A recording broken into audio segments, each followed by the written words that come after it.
So beginning today is an overview on Old Testament cosmology.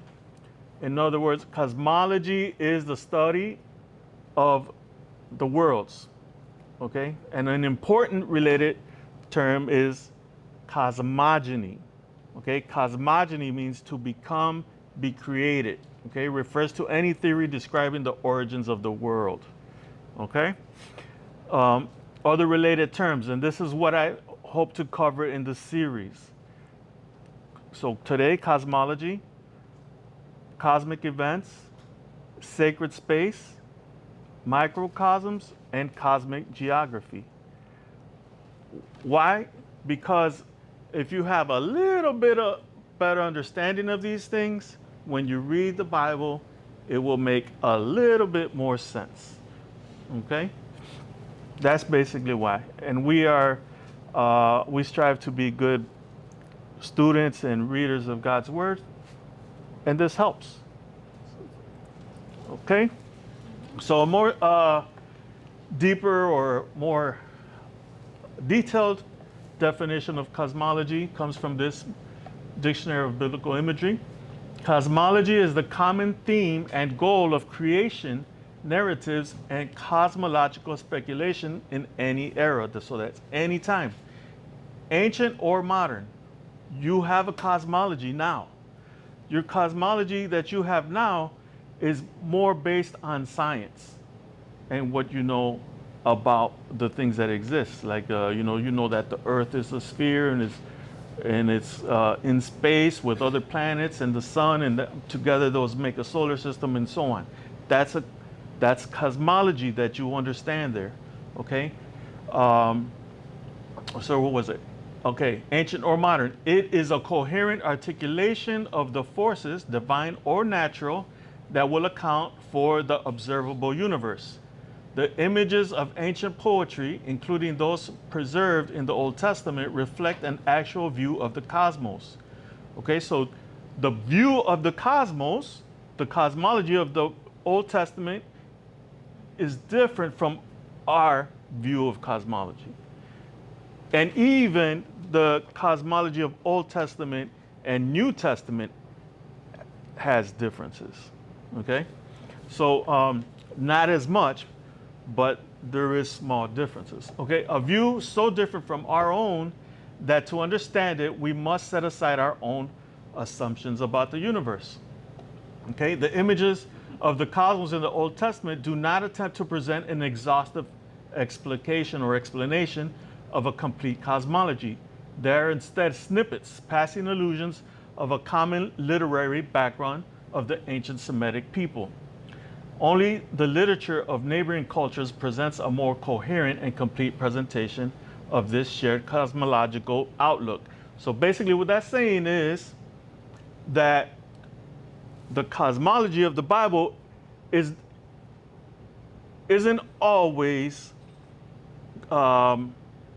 coherent in that, and I'm going to have more examples of this as we go, in that sometimes you might think that the author is always going to say this coherent thing, but then the authors will say something that goes against what you think that he's going to say. Okay? And then the other thing he's saying is the Semitic people, that means where the Israelites, right, and the Hebrews of the Old Testament are placed in geographically, okay, their neighbors that live around them, we've talked about them before, right? Like the Assyrians, the Babylonians, the Egyptians, they have a better understanding of their cosmology than we do. Why? Because of the proximity and because of the time and culture and all of those things. That's basically what it's saying. Does that make sense? Okay. You understand this. Don't be intimidated. It's just maybe a lot, that's all. But it's not understandable. Okay? And remember the pictures. Okay, so that's what we're going to talk about today. What we will talk about in the future and to come. We'll be defining cosmic events and looking at what are some cosmic events, okay? And a cosmic event is an event that has a cosmic ramifications. okay?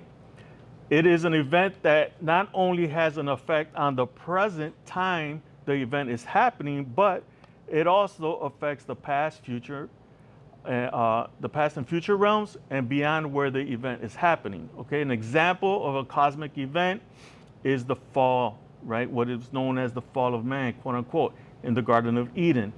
It was a cosmic event because it had an effect on all humanity in history past, in the present, and in the future. And it also had an effect in the different realms, in the spiritual realm and in our realm, physical realm. Okay, so that's what it means that it's cosmic. It means it has ramifications in all of these times and locations and eras. Does that make sense? How big does the event have to be? I mean, How big does an event have to be? Yeah, the fall affects everything across the board. Yes. For sure. That's why it's Gotta be cosmic. The biggest event.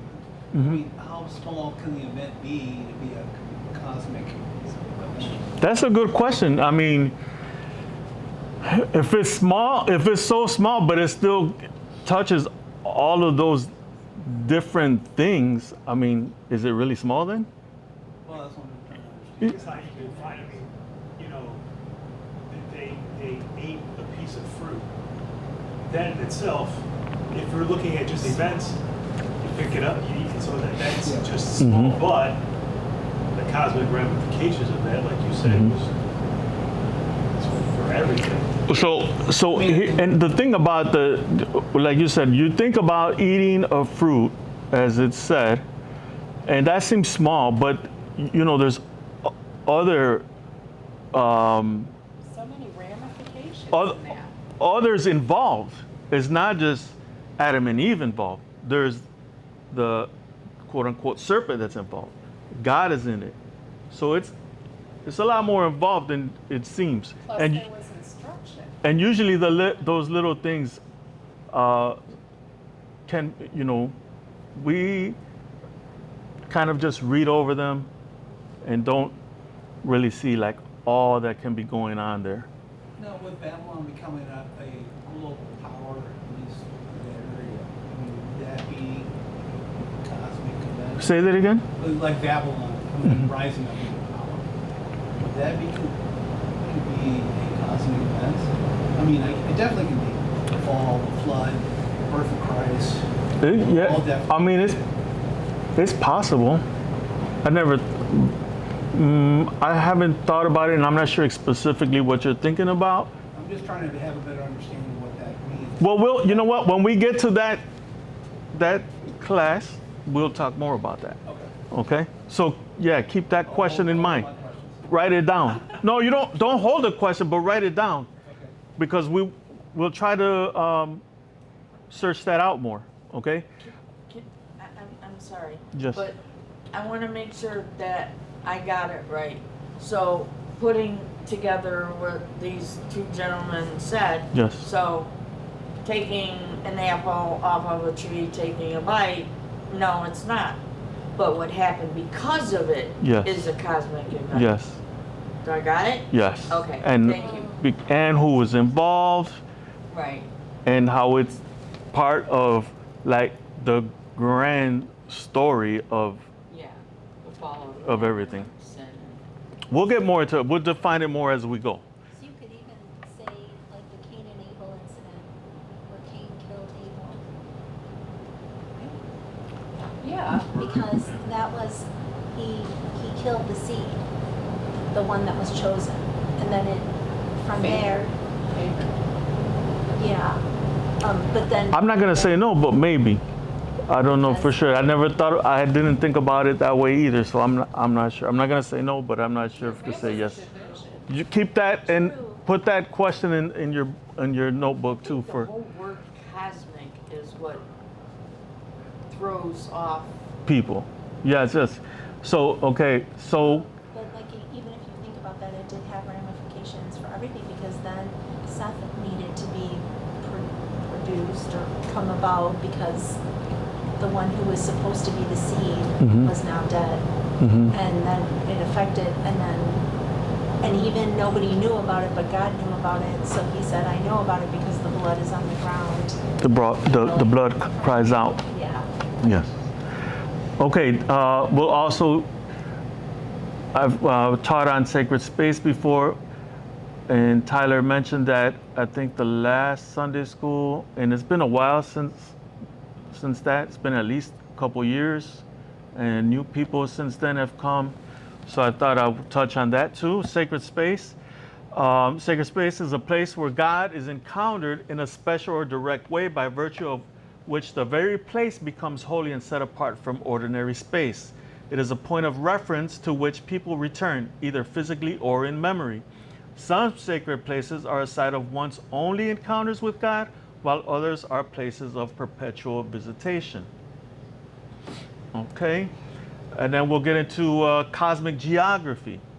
Okay, cosmic geography refers to the ancient and often mythological understanding of the structure and organization of the universe, encompassing the heavens, earth, and the underworld, as depicted in various cultures and religious traditions. Example, the land of Israel as God's portion to Israel is analogous to the Garden of Eden, as they were to retake the land of Canaan to fulfill the original mandate. So, Adam and Eve are given a mandate when they're in the Garden of Eden, right? But they can't fulfill it there because they're exiled, right? Because they mess it up and everything.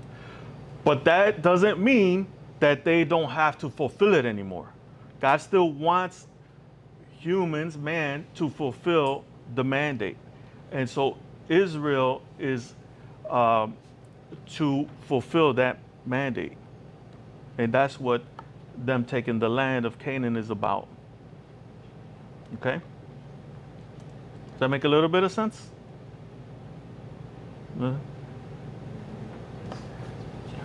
Any questions? No? Okay. It doesn't make sense, but no questions. That's how much it doesn't make sense. We just don't know how to question it. No, I'm just making it up. Yes, sir. I think it was in Genesis 15 where God was talking to Abram, and he let him know that the Israelites were going to be in Egypt as slaves for 400 years. Yeah. And then it's an interesting comment. He says, for the iniquity of the Amorites Amorites has has not been yet fulfilled. Yeah. So that, I think, would be one of your events, because God is dealing with nations, and he's dealing with them sequentially. And sometimes, even in our lives, we have to wait maybe while God's dealing with another issue, another person, another people, another group, another issue. And we're like, well, isn't God God and he can do everything at once? But that verse to me shows that he doesn't choose to do it at once. He chooses to do things in his time. Yes. Yeah. Good. Okay, so biblical creation is our first encounter with biblical cosmology. Okay, so we're going to start to get more explanation and fill in some of the blanks that you may have. Okay, how? Because the triune God is the creator and source of everything. Okay, so biblical cosmology includes all of these things: the whole earth, the worlds, elements, heaven or heavens, sky, sun, moon, stars, sea, land, underworld, celestial beings, angels, man, animals, etc. Everything. Okay, how we understand that, those things. Okay, the Garden of Eden is an analogy of the entire heavens and earth cosmos. Does that make sense? No, not really. Okay, so the cosmos, Wording it. so the cosmos is, remember, the cosmos is everything, right? And so let's break it down like this. If we break down the cosmos to just two realms that the Bible identifies, right? Which is the spiritual realm, or the heavens, where God and the angels, or the spiritual beings, celestial beings live. Okay, spiritual realm. That's identified in the Bible, right? Okay, and then we have let's call it the natural realm. Okay, that's like where what we can see, know about, touch, discover, right? That's the natural, okay? So together, it's cosmos, it's everything, okay? And God created all of that and everything that's within that. And then not only did he create those two realms, but all of time within both realms, okay? And locations within both realms. And in one of those realms, you cannot even pinpoint the locations. And in the other realm, you can pinpoint locations, right? Yeah. Does that make sense? Was the Garden of Eden, was that on Earth? Yes. Do we know where that was? No. Did they say that it's somewhere? Places that archaeologists. Okay. So that's how the Garden of Eden is an analogy of the entire heavens and earth. Okay, I just told you about the two realms and everything, right? All of that stuff. Okay, all of that stuff. You and I are not God, so we cannot see all of that at the same time. God can see all of that that he created at the same time, both realms, all time, all things, all locations. He can see all that. We cannot. But the Garden of Eden gives us a picture of all of that. That's what it means. Make sense better? Okay. Yeah, because I think that, I just think the Garden of Eden, although it was earth, there was a whole different sphere to it, I think, just because of the fact that they could have relationship directly with God. Right. Okay, so moving on. God and his heavenly host, which I'm going to change that wording too. God and his host dwelt in the heavens, right, or in the supernatural realm, and humanity on earth, okay? And the firmament was a veil that separated the two realms, okay? And Eden was marked off by the rest of the earth. We'll keep going. So quickly on what I was talking about, for us it's kind of hard to understand because we think of everything scientifically, like, you know, rockets went up to space, took pictures, satellites went up into space, took pictures, and all that. But the people who lived around the Israelites, they had a similar way of thinking of their cosmology. So we'll look at that real fast. The Mesopotamian cosmology, Sumerian cosmology, you know, think of it. They had a mind picture that looked like this. Okay, so this is what their cosmology looked like in their mind. This is how they understood that Earth looked like, and all those things that God created, or in their case, their gods created. You know, it looked like this. Okay. Heaven of the younger gods. Ancient Babylonian cosmology was a little different, but somewhat similar, more similar to Israelite cosmology. Okay. Look at Mesopotamian cosmology viewed the universe as a flat earth disk and a watery abyss below and a solid heaven above. People believe creation arose from the mixing of sweet and bitter primordial waters, leading to a structured cosmos held up by gods. Okay? Ancient Assyrian, and remember, so Assyrians and Babylonians are Semitic peoples. Sumerians are not Semitic peoples. But all of these have similarities, and especially the Israelites, they take on a lot of the similarities. Okay? So they see how they're very similar? Now, ancient Egyptian cosmology is also similar, but it has more differences. See this? See this what says Nut, the sky? That's the sky, and it's held up by this other god. Okay? So according to the cosmology of ancient Egypt, the world was once formed from a chaotic expanse of primordial waters personified by the god Nun. From this, the first god emerged. Among them, Gab and Nut, who formed into the earth and the sky respectively, and gave birth to the multitude of other gods, such as Osiris, Isis, and Set. The most important god in ancient Egyptian cosmology was Ra, who was the god of the sun, the giver of warmth and life. Every day he traveled through the sky in his solar bark. After the sun sets, it entered into the underworld, the domain of the god Osiris, and had to undertake a perilous journey while being pursued by a monstrous serpent, Apophis, that threatened to devour the sun and return the world to chaos.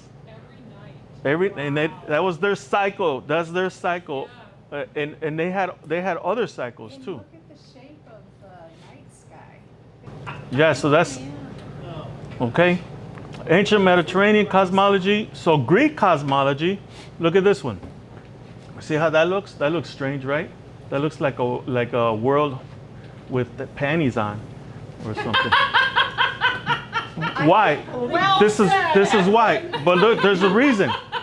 In ancient Greek cosmology, Gaia and Uranus depicts the universe as a primal divine family where earth and sky form the physical boundaries of the cosmos. The ancient Greek cosmology views Gaia, earth, and Uranus, sky, as a primal couple whose union and conflict established the physical universe and the first generation of divine rulers and gods.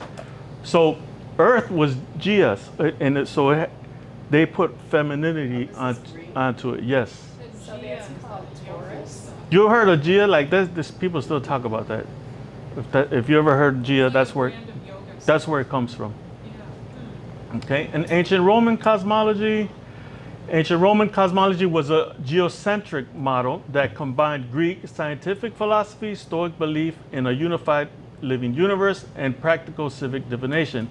It viewed the stationary Earth as the center of nested planetary spheres, while deeply tying celestial movements to political destiny and state. I underline that because listen to this. Okay, they deeply tied celestial movements, that's the movements of the sun, moon, stars, and that stuff, to political destiny and state religion. That's kind of zodiacal. Yeah, what else does it remind you of? Anything? Anything in the Bible? Does it remind you at all of Revelation? Well, it should if it doesn't. Revelation is so symbolic, and it has so many different depths to it. So this view of the Romans is comes about around 150 AD by Ptolemy.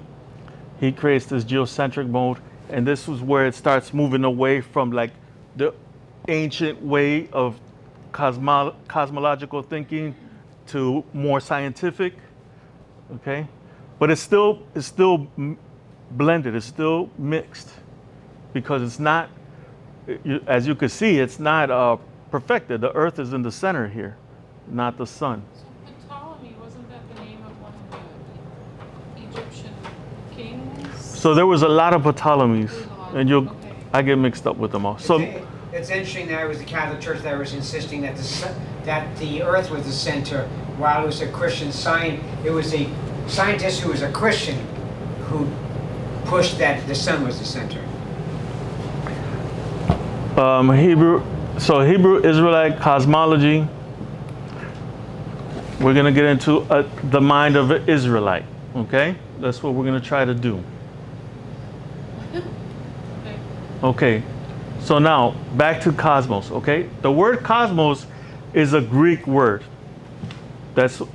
So that's the root word of cosmology. It's from the Greek word cosmos. It's used a lot in the Bible. Okay, especially in the New Testament. Okay, the word cosmos translates literally to order, arrangement, or adornment. In the New Testament, it's used around 186 times and generally expands into three primary meanings: the physical universe, humanity or human society, and bless you, and worldly systems opposed to God. Okay, so first, the physical universe or earth. So the word often refers to the created order, the universe, bless you, the physical planet we inhabit, So in the Septuagint, which is the Greek version of the Old Testament, it says in Genesis 2:1, the heavens and the earth and all their ornamentation, that word ornamentation is cosmos, okay? We're complete. I was like, what's that word mean? We're complete, okay? It's another humanity and the human race, okay? Cosmos frequently represents a collective population of the earth, the people who inhabit the world. For example, John 3:16. You guys know this one, right? For God so loved the world, the cosmos, that he gave his only son, okay? The world system opposed to God. In the writings of John and Paul, cosmos is often used in a spiritual or moral sense. It represents a fallen, organized system of human civilization, culture, and philosophies that operate independently of God and are actively hostile to his principles, okay? Like 1 John 2:15 says, do not love the cosmos or the things of the cosmos. If anyone loves the cosmos, the love of the Father is not in him. Okay? Is this, does that help? The words say do not love the world. Yeah. The world sounds like singular, but in essence it's really plural. So when you say, do not love, okay, when you hear this verse, do not love the world, if you don't know that that's Even John 3:16, what I'm talking about, just this one right here. If you don't know what the world, do not love the world or the things of the world. If anyone loves the world, the love of the Father is not here. What do you think the world means there? you just think of the earth. You think of the earth, I do, I just think but I it's think- not the I earth. think of things. It's Do the- not love things. It's the systems that oppose God. So if it's the government that opposes God, then it's government. If it's, so on. I don't want to get too much in detail. Okay? So look at this picture. This is cool, right? snow globe. Yes. What do you see there? This here is a temple. This here is a disc flat earth. Yeah. Direct connection. It's in the side of a dome like a snow globe. There's a monster down there. What's this up? Oh, look at around the dome was this water, and what's this up here? A throne. Okay.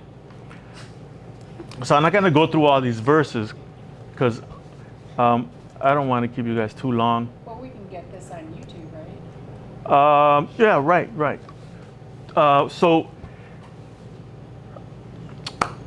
Israelite cosmology, to simplify it, okay, they thought of it in 3 tiers, okay? Sheol,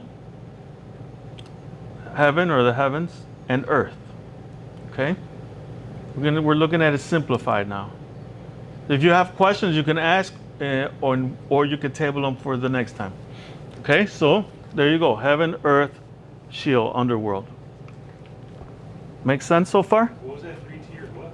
3-tiered cosmology. Heaven, earth, and Sheol, or the underworld. Okay, so look at this. This comes across in Exodus 20, verse 4. You know what Exodus 20 is? Exodus 20 is the commandments, 10 commandments. That's where you find Really? the 10 commandments. Exodus 20, yes. And then Exodus 20, verse 4, it says, you shall not make yourself a carved image or any likeness of anything that is in the heaven above, or on the earth beneath, or that is in the water under the earth. So there it goes, 3-tiered cosmology. Okay, so first we're going to look at Sheol. Sheol is broadly related to death. Okay, its precise meaning shifts with context. Okay, so this is what I was telling you about earlier in the definition. Like, you may read it and you think it's something, but it depends on the context. It could change. Okay, and we're going to see this. So it can mean the realm of the dead, or the abode of the dead, like where the dead live. Okay, the underworld or the netherworld, the grave, the pit, the deep, referred to. Death, especially when personified as a power or destination or chaos, okay? It's antecedent to life. And absence of God. Wow. Okay. Absence. The deep. You see, I put a question mark there. The deep. So far, what do you get out of from these synonyms of Sheol? What The is most the profound synonym? one for me It's is the- the absence of God. Okay. The absence of God. Okay. What else? What else stands out? Okay. So the absence of God. When you think of the absence of God, what do you think of? What? No. The world. Hell. What? Hell. Hell. Okay. You think of hell. Darkness. Darkness. Yep. And what kind of place do you picture that being? Chaos. Not here. Not here. Darkness, Pain. Not pain. here, not Okay. with God. Somewhere where it's dark, but you think of it being like a dry and weary land, maybe, or like a desert. I think it Or- like the absence of God, and I think whatever I think of it will not compare to what it really is. True. And that's why they have such a hard time, because they're the same. That's why they have such a hard time, and it changes so much for them. Okay, so yeah, but you think of it like hell or these concepts, absence of God. Where would you be? Where would you be though if in the absence, if God is absent? I don't know. You Anywhere? would actually be staring at your eternal nothingness. And I've But you don't- tasted my nothingness, and it hurts. It's We terrible. would be lucky if it were only eternal nothingness. I'm just saying that's the start.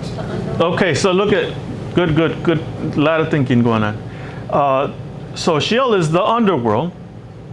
Okay, it's under. This is how they thought of it. They thought of it as under a place under the earth. Okay. Also the great deep. You see the waters there. Look at Job 26:5 says, "The dead tremble under the waters and their inhabitants. Sheol is naked before God, and Abaddon has no covering." Okay, so the Bible clearly indicates that the Israelites did not have a consistent view of the cosmos, nor did they attempt to be like the Babylonians or the other Semitic peoples around them. Okay, thus, the contradiction of placing Sheol as a cosmic ocean or an abyss underwater. So let's look at Jonah 2:1-6. Okay, Jonah 2:1-6. It says, "And Jonah called out to God from the belly of the fish, saying, I called out to the Lord out of my distress, and he answered me. Out of the belly of Sheol I cried out, and you heard my voice." So Sheol is not, in this case, would you expect it really, right? When you pay attention, he says he's in the belly of Sheol. So is he talking about Sheol is the fish, or is he talking about Sheol is the sea?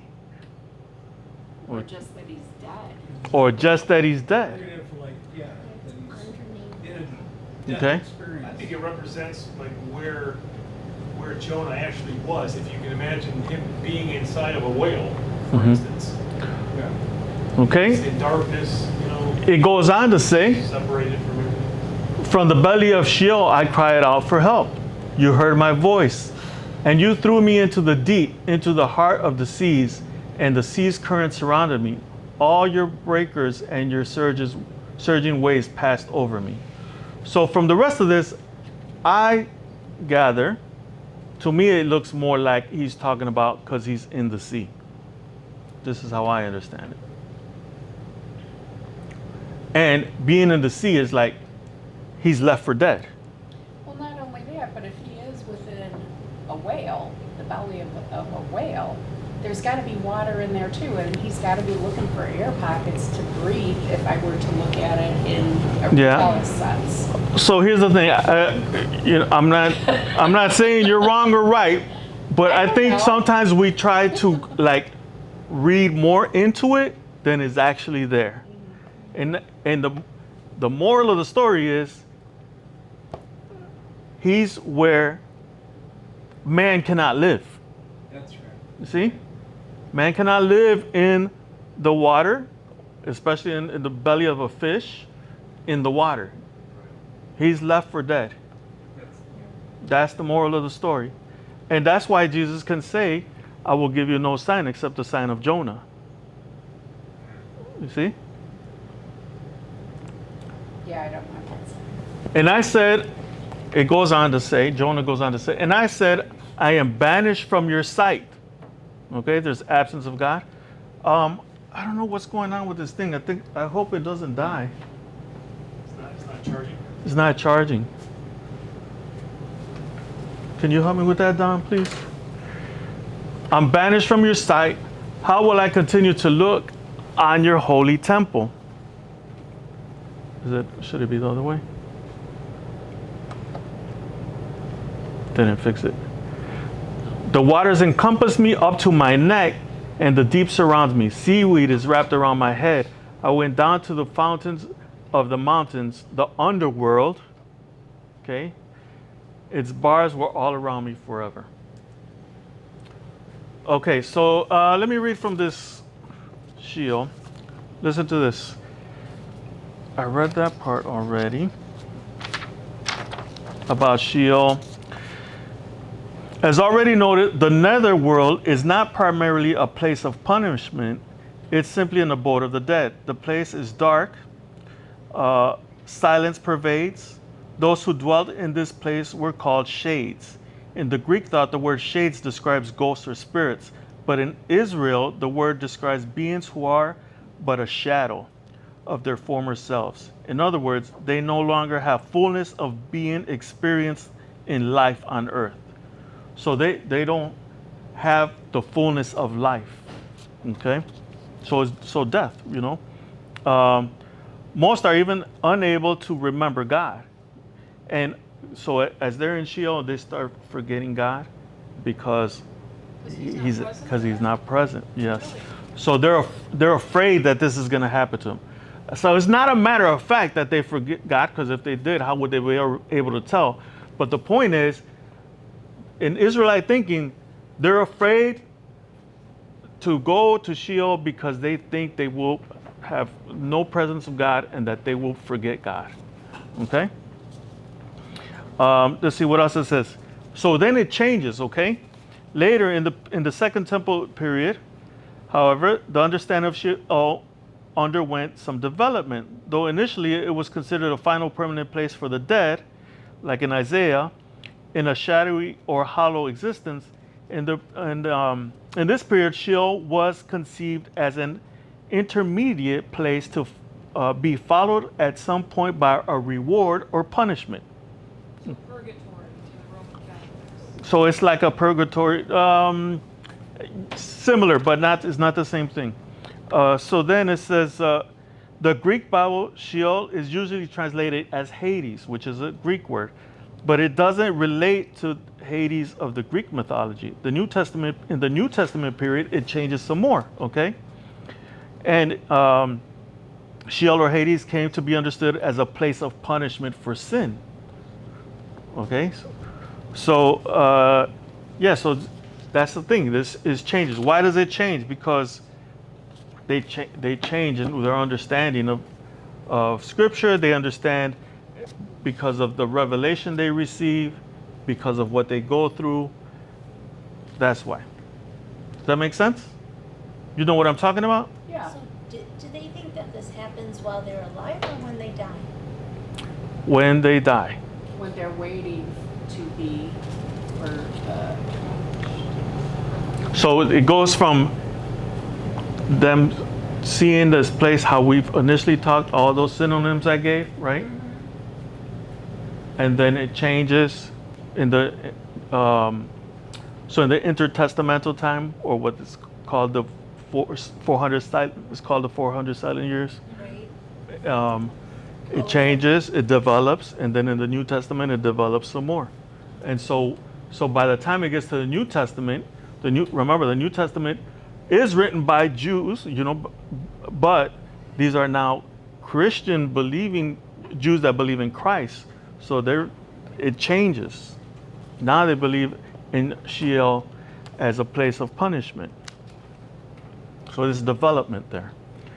So let's look at the heavens.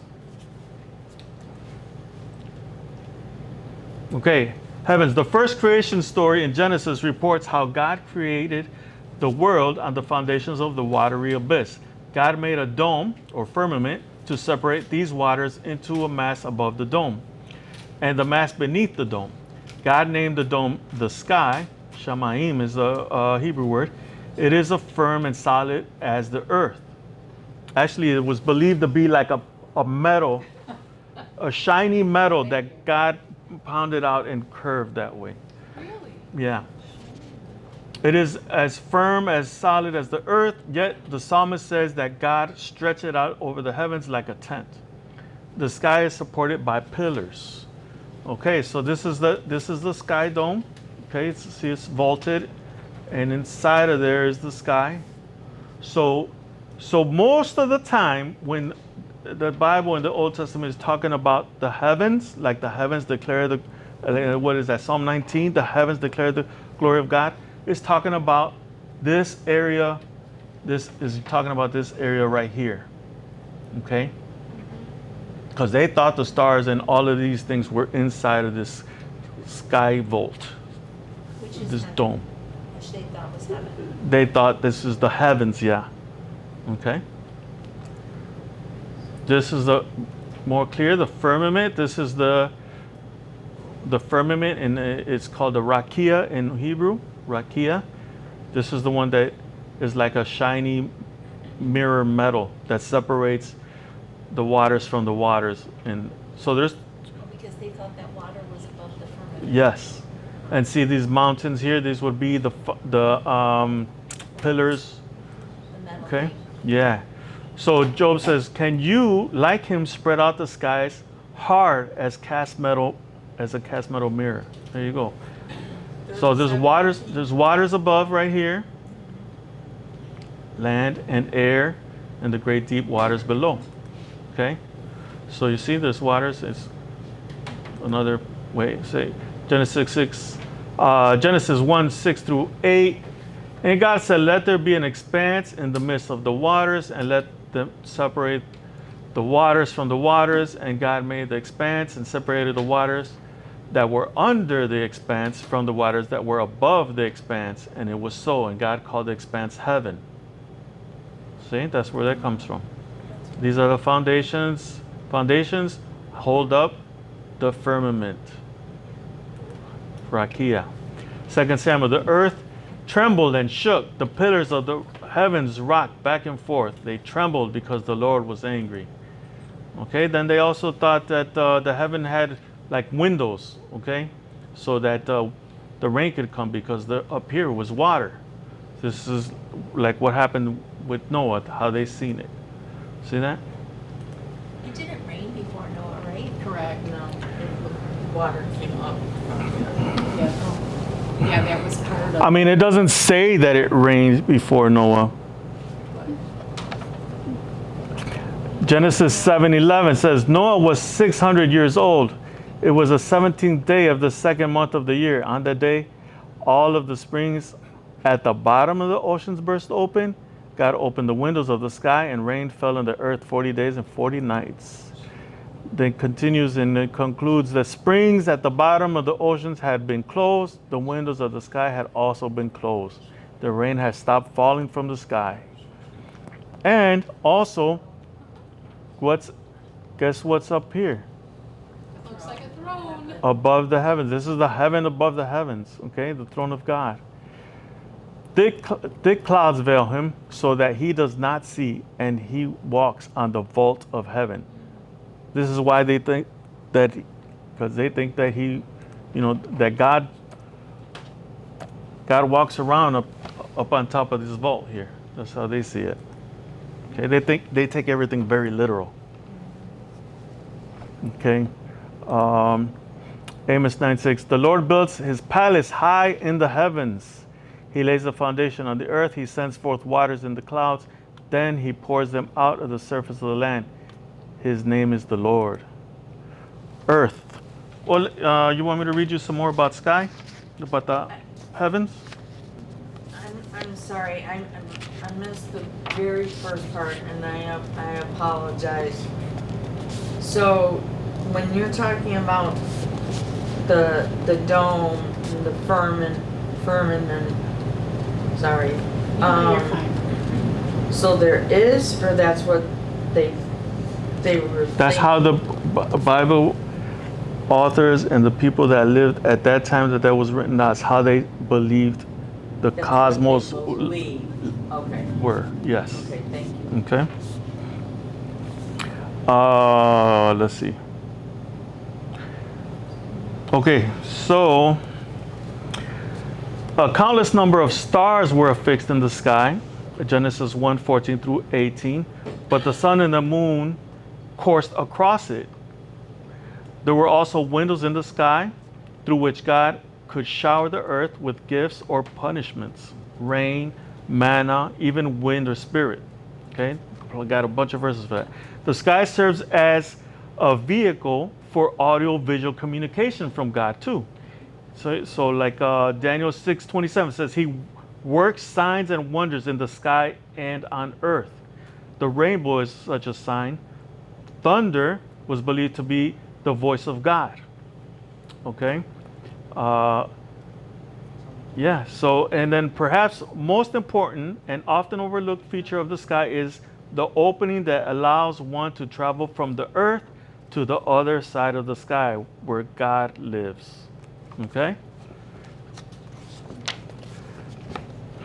Well, I could tell you a lot about this. You guys think this is interesting or what? Well, the interesting thing that came to my mind is this, that in the Gospels where they talk about when Christ was baptized, there were a multitude of people present, and a multitude of people heard, "This is my son of whom I am well pleased," and other people heard thunder. Mm-hmm. Yeah. That's good. That's good, Judy. I was saying, where is this opening located? Many ancient people believed that the opening was located directly above the earthly residence of their God. For ancient Israel, the opening was directly above God's temple. Where is that at? Jerusalem. In Jerusalem. This explains why Jesus could not ascend to God in Galilee after his resurrection, since the opening was not located there. Okay, so, yeah, let me keep going. It was in the pillar. During Moses' time, it was in the pillar. They had direct access to God from the pillar of fire and the pillar of wind. Yeah, but this And it moved with them. this talking about something different though. Okay. This is talking about where they believed that God came down. So what you're talking about is God's already down. He's already descended because he's there in the presence of the pillar of fire and smoke. This is after that. So because God descends in different ways. So God can pick and choose and move. These were mainly holy people like Enoch and the books of Enoch dating from the 3rd century, but especially prophets like Elijah, Daniel, Ezekiel, John from Revelation. The sky opened at Jesus' baptism. Okay. Just before he died, Stephen looked up through the opening over Jerusalem and saw Jesus standing there. Right? So, let's see. What else? What about the high priest at the Passover time, like Zechariah? Was that Really, or yes? No, it says an angel came and appeared to him in the temple. Okay, so notice also that God does not live alone. Micaiah saw the host of heaven. Originally, this phrase referred to the stars, but eventually it extended to beings of the realm of God. Okay? In the book of Revelation, for example, John saw 24 elders seated at the thrones around God's throne. These are celestial beings, other inhabitants of the realm of God. Okay? So, God is not alone in the heavens, right? We know that. That's basically what is trying to be communicated there. Okay, so now earth. Again, the earth was believed to be a flat disk. And because, I told you guys this last time, because the Bible explains it this way, and the people from that time believed it that way, people think now that it's that way. I don't believe that. I hope you don't either. But anyway, so it's a flat earth. It has foundations. The foundations are pillars, okay? The foundations of the earth belong to the Lord. On them, he set the whole world. He placed the earth on its foundations. It can never be moved. So this is how they've seen it, you know? So there's two Hebrew words in the Bible that translate to earth, Adamah and Eretz. Okay? Adamah. What does Adamah sound like? Adam. Adam, yeah, that's where Adam got his name from, Adamah. It can mean soil, land or country, or the whole earth. Okay, Eretz is an antithesis to the physical sky. So basically, Eretz is just opposite of sky. Sky is not solid. Eretz is solid. Okay, and most Bibles translate Eretz as heaven. Oh, wait a minute. Most people translate the Bible as misleading word heaven. Yeah. Adamah is part of the whole Eretz. Does that make sense? Maybe, maybe not. Questions so far? Almost done. I remember someone saying that nature does not like a void. It fills every space with life. And as you see, you go to the North Pole, and you see there's worms up there, and these, and then there's all the different fish. So it's activated. So if you translate God doesn't like a void, you can see how he has his angelic hosts that are like a smoke. There's so many of them. Mm-hmm. So he is not alone. And we are down on this earth, staying away from Sheol, and he's molding and shaping us because we uniquely worship him. And we will fill that incredible space. We will be there, being with his hosts, Mm-hmm. which is pretty amazing. We'll be part of his host. Part of it, a very important part. And because actually, us here that claim Christ, we are already part of his host.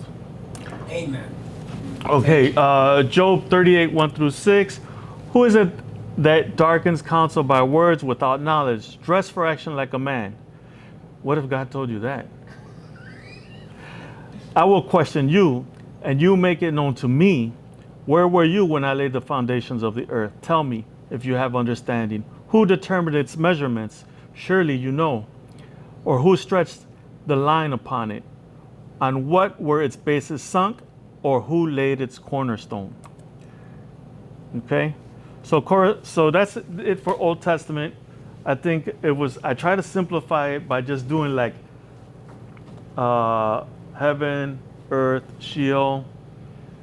Did that help a little bit? Yeah. It's good to see, like, you're just showing what people thousands of years ago, their cosmology was. Yeah. What their thought of. Specifically, the people who wrote and believed in the Old Testament.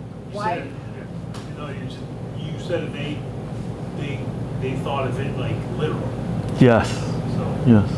Why is it important to us today to have an understanding of this? I think. So you don't believe in a flat Earth? No, because why? Because you can understand the Bible better. So for example, this might help with that. All of that to ask this one question, and if you get the answer right, I did good job, and if you don't, then I got to figure out how to teach better. Okay, so Old Testament cosmology corresponding with New Testament cosmology. Most of us, we read the New Testament more than the Old Testament. But understanding the Old Testament cosmology will help us understand the New Testament. That's right. And its cosmology. So, Sea of Galilee. If you have Mark 5, go to Mark chapter 5 because we're going to go there. Oh, I forgot to open that.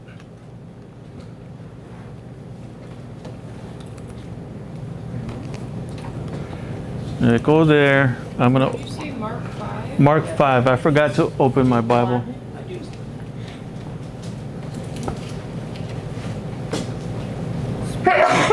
Bless you.